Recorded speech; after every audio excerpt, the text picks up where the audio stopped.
મિત્રો આજે આપણે આલુ પરાઠા બનાવીએ છીએ, એમ બિહારની એક સ્પેશિયલ આઈટમ બનાવીએ છીએ આપણે સત્તુ પરાઠા.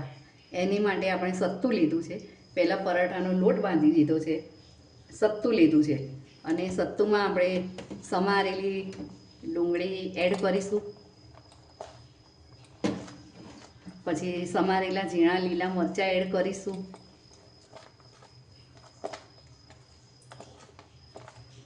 સમારેલા લીલા ધાણા એડ કરીશું. લીલા મરચાં તમે સ્વાદ મુજબ નાખી શકો છો, વધારે ઓછા. લસણની પેસ્ટ એડ કરીશું. જે સ્વાદ માટે જે પ્રમાણે તમે તીખું ખાતા હોય એ પ્રમાણે મરચું નાખો. હળદર નાખીશું ચપટી.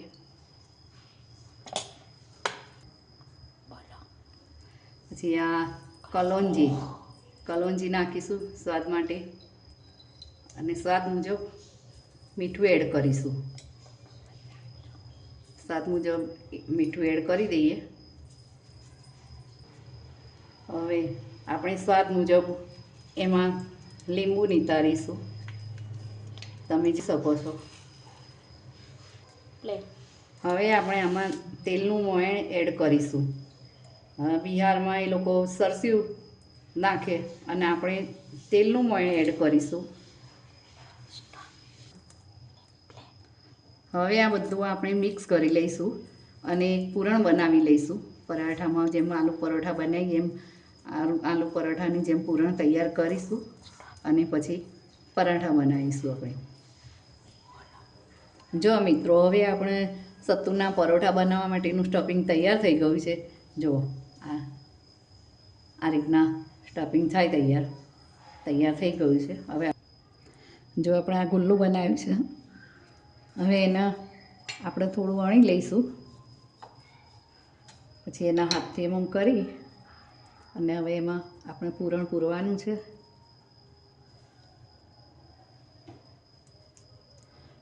સ્ટફિંગ તમે તમારી રીતે જેટલું ભરવું હોય એટલું ભરી શકો છો, પણ જેટલું વધારે હશે એટલું પરોઠાનું ટેસ્ટ સારો આવશે.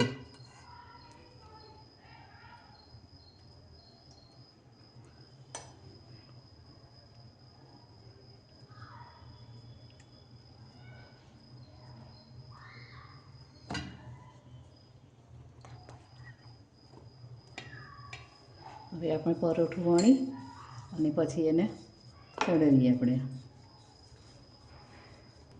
જુઓ, હવે આપણું આ સત્તુનું પરોઠું વણીને તૈયાર કરી દીધું છે.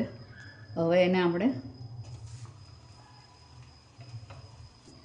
જુઓ, હવે આપણું આ સત્તુનું પરાઠું તૈયાર થઈ ગયું છે અને હવે એને આપણે દહીં સાથે આચાર આપણું પરોઠું તૈયાર થઈ ગયું છે. સત્તુનું પરોઠું દહીં, લસણની ચટણી, લીલા મરચાં, આચાર હોય તો આચાર સાથે ગમે તેની સાથે તમે ખાઈ શકો છો તમારી ઈચ્છા મુજબ. અને હવે તમને આ મારી રેસીપી ગમી હોય તો તમે બનાવીને એકવાર ટેસ્ટ કરજો. મારી ચેનલને સબસ્ક્રાઈબ કરજો, લાઈક કરજો અને આ મારી રેસીપી શેર કરજો.